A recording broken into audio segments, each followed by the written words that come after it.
আসসালামু আলাইকুম। আশা করি আপনারা সবাই ভালো আছেন। আমিও মহান আল্লাহ পাকের অশেষ রহমতে ভালো আছি। আজকে আপনাদের সাথে ঝাল ঝাল মুরগির মাংসের ঝোল রান্নার একটা রেসিপি শেয়ার করার জন্য চলে আসলাম। তাই আমি প্রথমেই চুলায় প্যান বসিয়ে নিয়েছি। এখন আমি এতে পরিমাণ মতো সয়াবিন তেল দিয়ে নিব।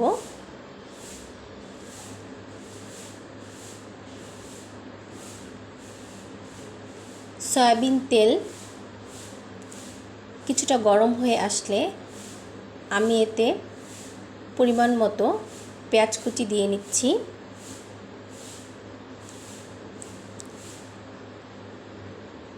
পেঁয়াজটা হালকা একটু ভাজা হয়ে আসলে এখন আমি এতে গরম মশলা দিয়ে দিব।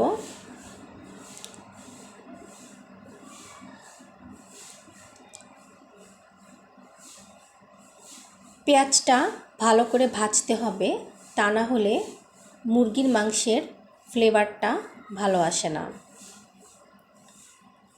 আমার পেঁয়াজ ভাজা হয়ে গিয়েছে।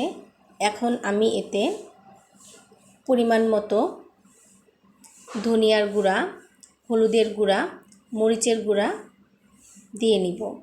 আপনারা আপনাদের স্বাদ মতো মরিচের গুঁড়ো, হলুদের গুঁড়ো দিয়ে নেবেন। এখন আমি এতে হালকা একটু পানি দিয়ে নিব, তা না হলে মশলাটা পুড়ে যেতে পারে।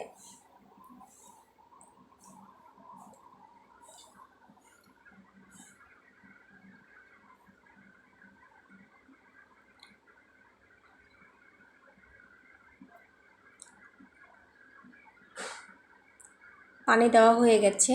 এখন আমি পরিমাণ মতো আদা বাটা, রসুন বাটা, জিরা বাটা দিয়ে দেব।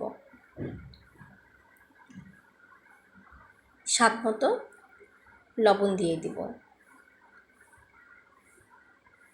আমি এখানে আদা, রসুন, জিরা একসাথে ব্লেন্ডার করে নিয়েছি। মশলাটা ভালোভাবে কষিয়ে নিতে হবে, তা না হলে মশলার গন্ধ আসে। আমার মশলাটা কষানো প্রায় হয়ে গিয়েছে। এখন আমি এতে আগে থেকে কেটে ধুয়ে রাখা মুরগি, মাংস এবং আলু একসাথে দিয়ে দিব। আমি সবসময় মুরগির মাংস আর আলু একসাথেই কষাতে দেই। আমার কাছে মনে হয় এতে করে ফ্লেভারটা ভালো আসে, আলুগুলো অনেকটা সফট হয়, আলুর ভিতরে মশলাটা খুব ভালোভাবে ঢোকে এবং খেতেও খুব সুস্বাদু হয়। আপনারা চাইলে এভাবে ট্রাই করে দেখতে পারেন। আমি এখানে শুধু মুরগির মাংসগুলো নিয়েছি, গলা, পা এগুলো আমার বাচ্চা, আমার হাজব্যান্ড ওরা খেতে চায় না, তাই ওগুলো আমি আলাদা করে রাখি।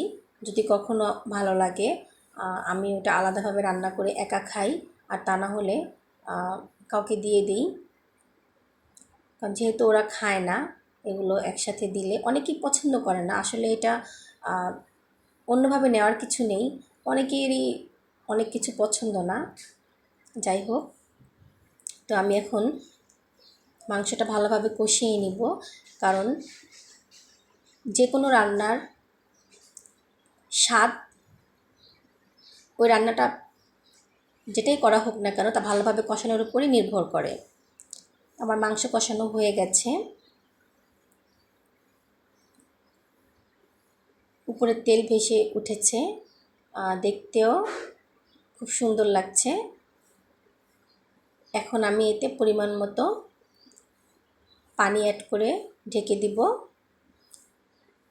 মৃদু আঁচে 10 থেকে 15 মিনিট রান্না করলেই হয়ে যাবে।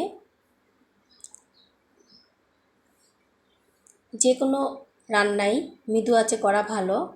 আমার রান্না হয়ে গেছে, দেখতে পাচ্ছেন খুব সুন্দর একটা কালার এসেছে। আমার ভিডিওটি ভালো লাগলে লাইক, কমেন্ট, শেয়ার করে পাশে থাকবেন।